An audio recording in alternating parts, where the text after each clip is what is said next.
Olá, começa agora mais uma edição do Rumos e Desafios. Nessa série Eleições 2018, nós vamos conversar com todos os candidatos ao Senado, Governo do Estado de São Paulo e Presidência da República. O convidado de hoje tem 37 anos, é advogado e se lança ao governo de São Paulo pelo PRTB. Rodrigo Tavares, seja bem-vindo. Muito obrigado, Gustavo Klein, aos amigos da Santa Cecília TV. É um prazer estar aqui com vocês.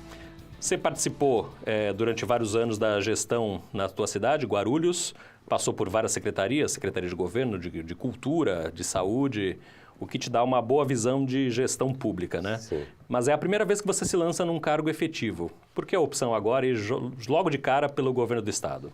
Olha, Gustavo, nós acreditamos que esse é o momento adequado. Por quê? Porque a sociedade já não tolera mais esse tipo de política que vem sendo praticada há muito tempo. Nós acreditamos que podemos renovar com responsabilidade, trazer novos conceitos, novas ideias e, sobretudo, uma forma corajosa de fazer esse governo, uma forma limpa, uma forma transparente, com ética, com moralidade, porque é isso que falta, viu, Gustavo? Você é o mais jovem entre todos os candidatos ao governo também, né? O que essa juventude vai trazer, na tua opinião, para a gestão? Olha, esse gás novo, esse sangue novo, essa dinâmica nova é muito importante, porque, sobretudo, Gustavo, nós não temos as velhas políticas do passado, nós não temos os velhos vícios. Eu não tenho velhos vícios do passado, que é como nós temos visto hoje, troca de cargos por apoio, grandes coligações feitas à base de troca de cargos, nomeação em cargos. Isso nós não temos. Nós vamos ter um governo intransigente contra a corrupção, muito claro com a população.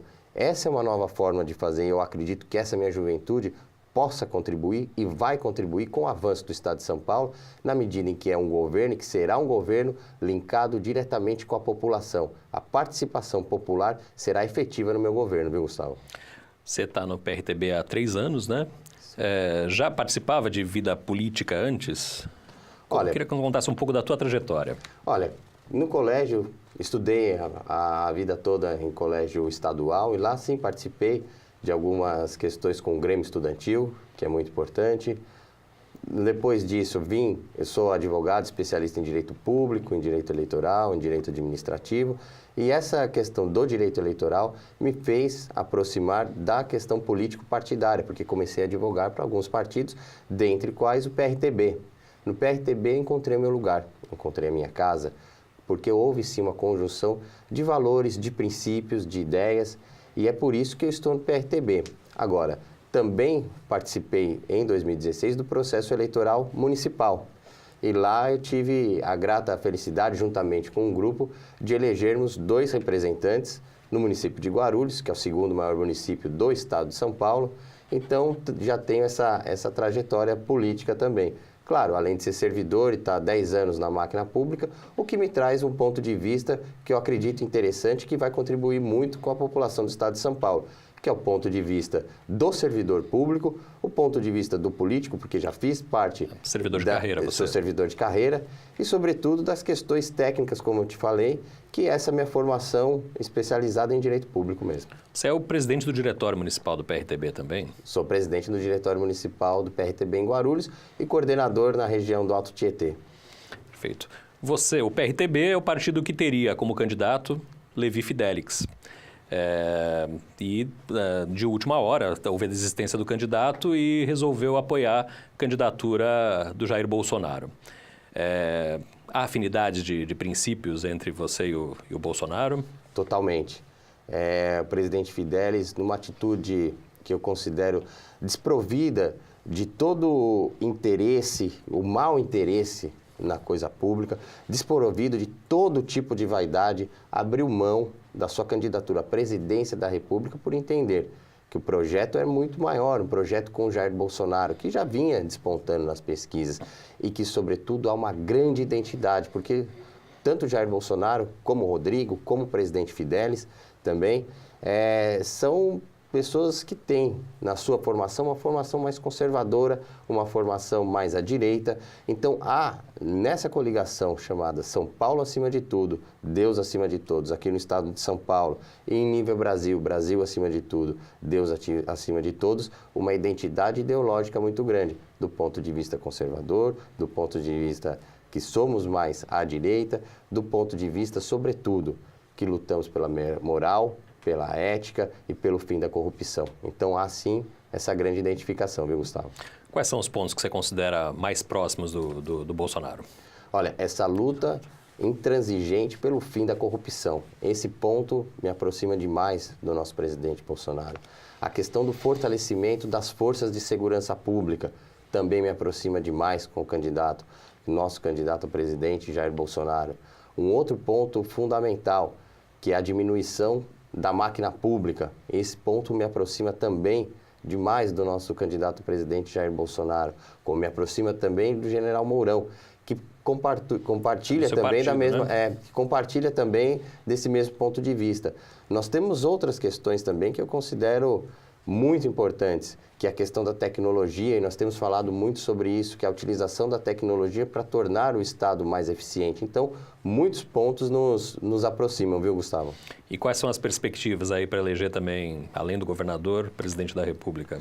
Olha, são perspectivas muito favoráveis, perspectivas em que a população sabe, quer e deseja renovação.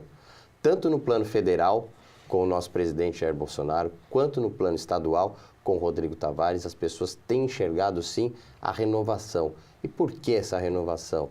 Porque já não é mais possível continuarmos com a classe política, com essa situação política como está. Que é uma situação que já vem degradada de partidos envolvidos em Lava Jato, em Mensalão, em Petrolão, altamente envolvidos nessa situação, corrompidos, comprometidos, e a população sabe que para renovar temos que ter, sim, pessoas novas ou novas formas de fazer. Eu sou uma pessoa nova que farei de uma forma diferente também, que é uma forma mais próxima da população. O presidente Jair Bolsonaro tem experiência, porque já esteve lá, mas propõe uma forma especial de fazer, que é rompendo com todo esse ciclo, viu, Gustavo? Então, a gente aproveita para convidar o candidato Jair Bolsonaro, já foi enviada a carta convite à campanha, e todos os outros candidatos ao Senado, ao governo e à presidência para sentarem aqui com a gente e debaterem as grandes questões. Há um mês da eleição, Rodrigo, você ainda aparece atrás dos principais candidatos. Qual é a estratégia para virar esse jogo? Olha, Gustavo, eu apareço realmente um pouco atrás, mas a questão, diferente das outras pessoas, diferente dos outros candidatos, não é a rejeição. Olha que incrível, é a falta do conhecimento, porque eu, Gustavo, sou realmente uma candidatura jovem, uma candidatura que se coloca pela primeira vez. E o período eleitoral ele é muito curto, nós sabemos disso. E isso traz uma certa vantagem aos candidatos que já são conhecidos, na medida em que já tem o seu nome exposto. Agora, o que me deixa muito feliz e confiante é o fato de quem conhece Rodrigo Tavares, vota Rodrigo Tavares, porque eu consigo expor para essas pessoas quem é o Rodrigo, a qualidade técnica do Rodrigo, a experiência do Rodrigo e, sobretudo, e é isso que as pessoas estão interessadas, Gustavo, não tenho o rabo preso, tenho coragem e vou lutar, sim, de forma veemente contra a corrupção, porque todos nós sabemos, a população do estado de São Paulo sabe, a população brasileira sabe que o grande câncer da política brasileira se chama corrupção. Como é que está sendo a participação do próprio candidato à presidência na tua campanha? Muito efetiva, nós temos nos falado com uma certa frequência. Claro que é uma agenda nacional, diferente de uma agenda estadual, que também é muito extensa, por certo, muito mais extensa, né? E às vezes está no Acre, está em Roraima, e eu estou aqui fazendo, como você disse, um dos meus principais objetivos é me tornar conhecido. Claro que as mídias sociais têm um papel fundamental nessa questão, então por isso também tenho andado bastante. Então tem sido uma participação efetiva, as pessoas todas que o apoiam têm me apoiado, e não só isso, também tenho que confessar aqui também que com um apoio em ideias, em discussão de ideias, ele é um cara muito aberto para isso, viu? Perfeito. Você ficou conhecido, também muito mais conhecido, por um apagão que você teve num debate e que você mesmo, no próprio debate, classificou como o piripaque do Chaves. Foi isso mesmo. Como é que você lidou com essa situação na hora e como é que foram os dias subsequentes? O que isso te trouxe? Olha... Eu sou solidário porque eu já passei por isso também. Gustavo, assim, no momento, é claro que a gente fica um pouco, né, chateado ali com o que aconteceu, mas tem que, no momento seguinte, na fração de segundo seguinte, nós pensamos, poxa, somos humanos e todo ser humano é passível de cometer alguma falha. Eu sou assim, eu acredito nas pessoas, eu acredito no ser humano e não é porque de repente houve alguma falha motivada por qualquer que seja o motivo que nós temos que realmente deixar de acreditar. Ali no caso específico teve uma falha no cronômetro, como teve também no microfone, isso dá para se perceber nas filmagens, mas o importante é saber que, olha, aconteceu, vamos levantar, sacudir a poeira, dar a volta por cima, porque o povo brasileiro é assim, o Rodrigo é assim, é um cara humano, um cara do povo e que vai fazer um governo para o povo, um governo para as pessoas, sobretudo ouvindo. Você no começo do programa me falou e colocou bem para os nossos telespectadores de todas essas secretarias que eu já participei no município de Guarulhos. E você sabe, Gustavo, que isso me trouxe uma grande felicidade, um grande exemplo de vida que eu sigo, que é ouvir. Nós temos que ouvir as pessoas, porque para você propor uma solução, primeiro é preciso entender o problema. Agora, só complementando a pergunta, foram dias que, como eu digo, foi a infelicidade mais feliz da minha vida, porque me tornou, de fato, mais conhecido. Gerou curiosidade a teu respeito, né? Gerou curiosidade, fui trend topics no Twitter, notícias mais lidas nos jornais mais relevantes e me deu, sim, a oportunidade de falar para muitas pessoas quem é o Rodrigo, conhecer o Rodrigo. E hoje, graças a Deus e ao trabalho de toda a nossa equipe, a nossa campanha, a minha campanha vem crescendo muito, muito mesmo. E é por isso que eu te disse. As pessoas que não conheciam e passaram a conhecer o Rodrigo, tenho certeza, votarão no Rodrigo. São Paulo perdeu protagonismo nos últimos anos. E de que forma que você, como governador, pode trabalhar para reverter, reaquecer a economia e transformar São Paulo de novo em líder? Olha, São Paulo tem a vocação e o histórico de ser a locomotiva do Brasil, né, Gustavo? Isso é fruto de um processo histórico, um processo de luta do povo paulista e que, lamentavelmente, vem sendo esquecido pelos governantes ou não vem sendo fomentado adequadamente. Nós sabemos que um grande, ou talvez o maior potencial do Estado de São Paulo é o potencial de produção, de dar à iniciativa privada as condições necessárias para que se desenvolvam. Tanto é que São Paulo é conhecido como a terra do trabalho, porque aqui nós trabalhamos muito. O que eu vejo? Que as empresas, lamentavelmente, têm sofrido um processo de desgaste, porque se o Estado não consegue lhe dar a infraestrutura necessária para que produza, veja, temos aí gargalos na questão viária, nós temos gargalos na questão também de água, de energia, e tudo isso encarece o produto da iniciativa privada, ou o serviço da iniciativa privada. E com um produto mais caro, nós sabemos, ele é repassado de uma forma mais cara, ele é consumido menos, e ao ser consumido menos, nós sabemos que pode gerar, aí vem gerando desemprego. O que nós imaginamos para isso, Gustavo? É fazer realmente investimentos de infraestrutura, que são tão necessários, ou seja, vamos, claro, além de estradas, vamos aumentar o policiamento, porque nós sabemos que um grande custo aí das nossas indústrias, ou na aquisição dos seus insumos, ou na entrega dos seus produtos, é segurança. A segurança encarece, porque o empresário tem que contratar uma segurança particular, tem que contratar um seguro que fica mais caro, então segurança é ideal.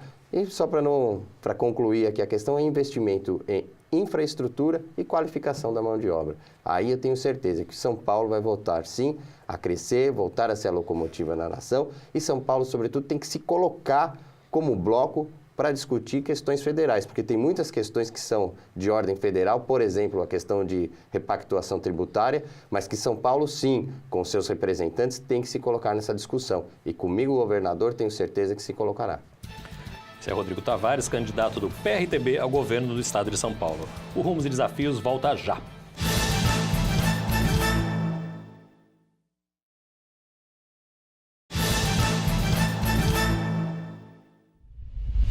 Rumos e Desafios está de volta, hoje com o Rodrigo Tavares, candidato do PRTB ao governo do estado de São Paulo.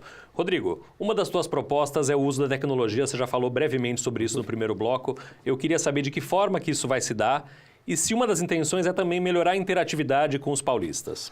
Totalmente.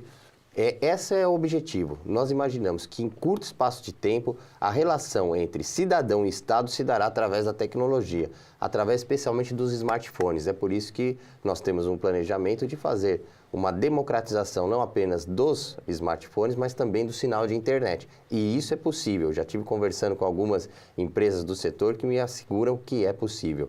A tecnologia, Gustavo, ela tem que ser utilizada em massa na gestão da coisa pública, porque o Estado ele tem suas fontes de financiamento que são federais, mas tem o recurso que é do próprio Estado. E é aí que nós temos que agir no primeiro momento, tornar esse Estado mais eficiente. Não vejo outra forma, senão torná-lo mais eficiente para que nós tenhamos novas ou políticas públicas mais conscientes e mais substanciosas, ou seja, melhores políticas públicas. Como se daria isso? Olha, nós temos alguns projetos. Nós temos o projeto do Big Data, que simplesmente vai fazer o quê? Reunir todas as informações do Estado num único órgão. Seria lá na Secretaria Civil, né, da Casa Civil. Por quê? Porque com a confluência maior desses dados, o Estado pode sim e fará uma gestão mais eficiente, na medida em que nós vamos saber quais os projetos estão dando certo, quais não estão dando certo, onde há gastos excessivos, onde não há gastos excessivos, onde, pelo contrário, é preciso que nós avancemos.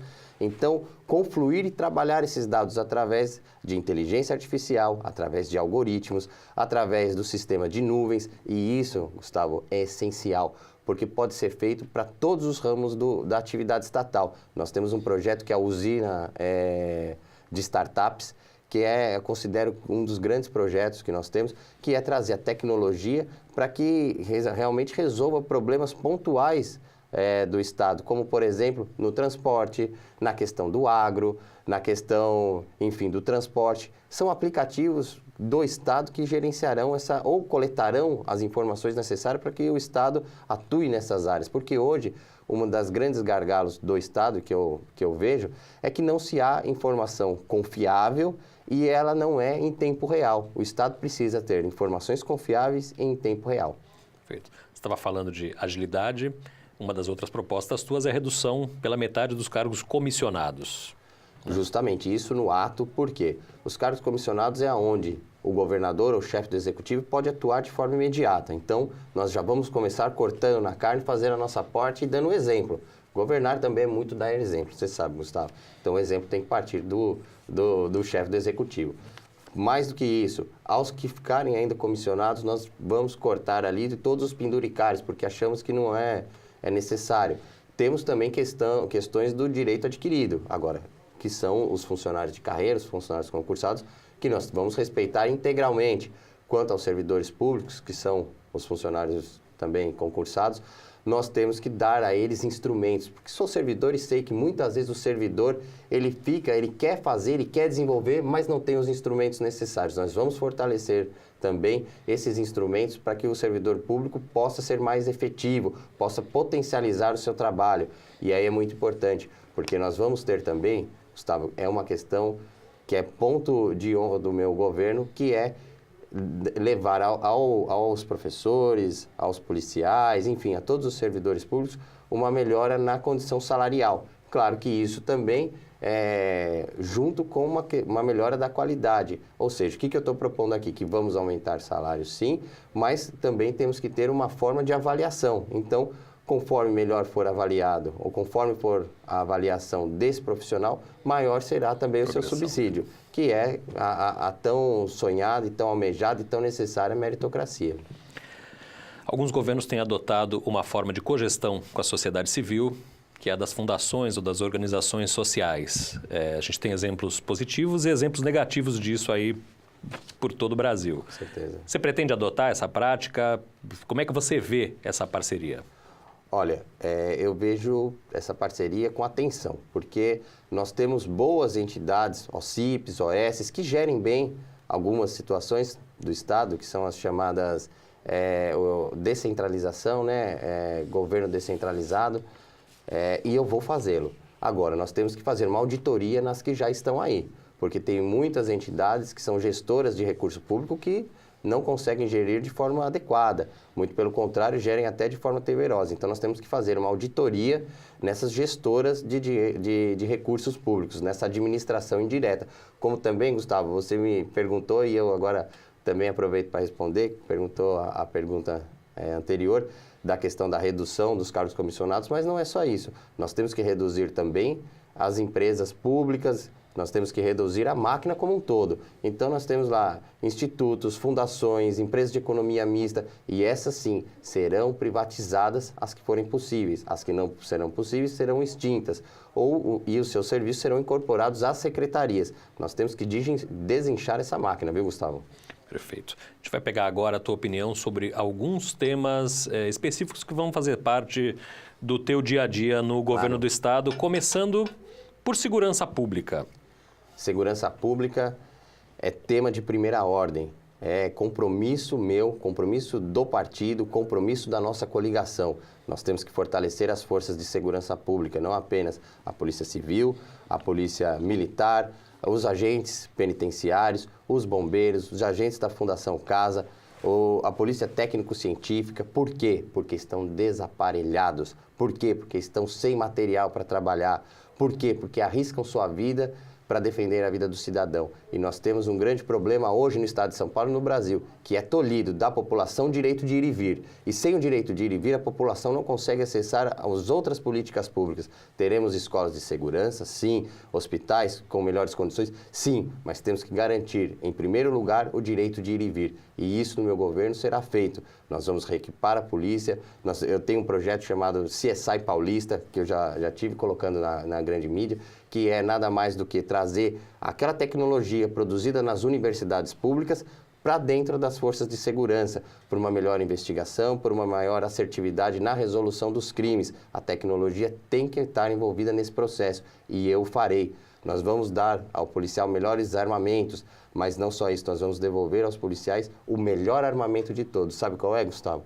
É o efeito surpresa, porque pega o marginal naquele momento em que ele não está esperando. E a tecnologia é capaz de propiciar essa atividade. E mais do que isso, nós temos projetos como o PPP da blindagem, os condomínios para os policiais e para os agentes de segurança pública do Estado de São Paulo, pois onde mora o policial não pode morar o bandido, e vice-versa, porque o policial sai para trabalhar, só que fica preocupado com a sua família.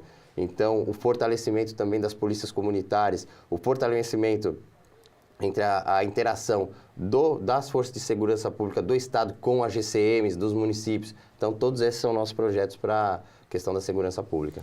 Área da educação, quais são as suas propostas? Educação, nós temos também uma preocupação muito grande, porque hoje, lamentavelmente, os nossos alunos, os nossos jovens vêm sendo a ele relegados à possibilidade de realmente estarem inseridos no contexto social. Nós temos como proposta, fazer com que a ocupação territorial escolar, ou seja, que o entorno, que os pais responsáveis pelos alunos participem da atividade escolar dentro do equipamento escolar, porque os responsáveis dentro do equipamento escolar afastam a bandidagem. 2, nós temos que dar condições para o professor trabalhar, e isso passa pelo fortalecimento dos estatutos escolares. Por quê? Porque o professor tem que voltar a ter a sua autoridade. E com esse fortalecimento, eu tenho certeza dos estatutos escolares, nós daremos ao professor o respaldo que ele precisa e necessita. Nós temos também outra questão que é de fundamental importância, que é de requalificar os nossos professores. Claro, nós temos que valorizá-los de forma salarial, mas nós temos também que estar preocupado com o conteúdo e também com a forma como esse conteúdo ele é passado, ou seja, como a linguagem. Né? As crianças mudaram, hoje existe uma nova linguagem e o professor tem que estar atento a isso, o Estado tem que estar atento a isso. E quem pode fornecer isso para nós, enquanto gestores? As nossas próprias universidades públicas estaduais. Nós temos universidades, claro, que têm problemas de gestão, problemas administrativos, mas que na parte pedagógica são fenomenais. Mais do que isso, nós temos também os cursos técnicos nas FATECs, nas FATECs e nas ETECs. Então, o professor vai ser, sim, requalificado, tanto da questão de conteúdo, como na questão para passar esse conteúdo, na forma como se passa esse conteúdo, na linguagem. E isso nós temos muito claro. Nós temos claro também que nós temos um dos nossos projetos, que nós precisamos manter o aluno na escola, no equipamento escolar. E quanto a isso, nós temos o CEPAV, que é o Centro de Audiovisual. Nós estamos hoje aqui no Centro de Audiovisual, aqui fazendo esse programa, como nós temos que levar também aos nossos jovens essa possibilidade, porque muitos jovens, eles não vão sair diretamente do banco escolar para o mercado de trabalho, ou desculpa, não vão sair do banco escolar para uma universidade, para uma faculdade, ele já vai ter que ingressar no mercado de trabalho. Então nós temos que dar condição para esse jovem. E hoje um mercado que cresce de forma muito consistente é o mercado da tecnologia. E nós temos que inserir esse jovem também nesse mercado. E por fim, só para fechar esse bloco das questões da educação, nós temos um projeto que nós consideramos fantástico, que é a identificação precoce de potencialidades. O que quer dizer? O Estado, sim, nós temos uma lei nacional, mas nós temos o Estado que colocar, juntamente com isso, a identificação e saber que cada jovem é diferente de si. Hoje há uma pasteurização em que todos são tratados de forma igual, mas nós sabemos que cada um é um indivíduo com suas potencialidades. O Estado precisa descobrir no que aquele jovem é bom e dar as ferramentas necessárias para que ele desenvolva suas potencialidades. Nós estamos chegando já no fim do programa. Eu queria pegar a tua opinião, rapidamente, sobre a Baixada Santista e quais são as tuas propostas para a região. Olha, nós temos aqui uma questão muito preocupante, que é a questão da criminalidade. Nós precisamos aqui, sim, ter um maior efetivo policial. Nós precisamos também, como eu disse, está muito linkado com a questão da educação e do jovem. Nós não podemos deixar os nossos jovens à mercê da criminalidade. Nós temos que colocar aqui, na Baixada Santista, o trem que é o VLT de interligação, mas de uma forma correta, de uma forma sinalizada. Lamentavelmente, nós tivemos uma morte de um cidadão, porque muitos dizem por falta da sinalização adequada. Nós precisamos corrigir isso, nós precisamos aumentar através de consórcio entre os municípios da Baixada o VLT para que ele faça essa interligação. Nós temos a questão da saúde, porque nós precisamos regionalizar, ter mais hospitais de referência na Baixada. Não só isso, não adianta, como nós temos aqui o Hospital do Estivador, que existe a estrutura, mas não existe o equipamento e nem os funcionários, e está lá precisando ser utilizado pela população e infelizmente não está sendo utilizado. Nós temos o PS de Humaitá também, que precisa realmente ter um melhor olhar, porque atende muitas pessoas. A Baixada aqui nós precisamos fomentar o turismo, mas não o turismo, claro, de praia, mas o turismo ecológico, porque aqui nós temos áreas maravilhosas de proteção ambiental que podem conviver, sim, com essa atividade humana. Então, são algumas propostas. Nós temos a questão do Porto de Santos também, que tem que ser melhor reavaliada. Enfim, a Baixada Santista terá, no meu governo, um olhar especial, porque aqui nós temos uma grande parcela da população e nós temos que dar satisfação para essa população, viu? Perfeito. Eu queria abrir agora esse minuto final da nossa entrevista para você falar diretamente com quem está nos assistindo e deixar uma mensagem. Olha, se você está satisfeito com os candidatos que estão aí, que já tiveram a sua oportunidade, repense. Eu sou Rodrigo Tavares, um jovem que quer fazer diferente, uma renovação com responsabilidade. Nós temos a oportunidade, depois de muitos anos, de ter no estado de São Paulo um governador alinhado com o presidente da República. É uma possibilidade viável. Então eu coloco para vocês que o Rodrigo Tavares vai representar aqui a luta incessante contra a corrupção. Vai representar também essa tão necessária a mudança de atitude, essa mobilidade que é necessária com o cidadão e com o Estado. E aí vai representar, sim, renovação com responsabilidade. Eu agradeço a oportunidade e peço a você, eleitor, que analise os candidatos, analise os planos de governo e se coloque também como um agente de transformação social. Assim como eu, como candidato, me coloco nessa posição. Muito obrigado. Este foi Rodrigo Tavares, candidato do PRTB ao governo do estado de São Paulo. Rodrigo, muito obrigado pela tua presença. Eu que agradeço a todos os nossos amigos que puderam nos ouvir hoje. O Rumos e Desafios volta no próximo programa. Até lá!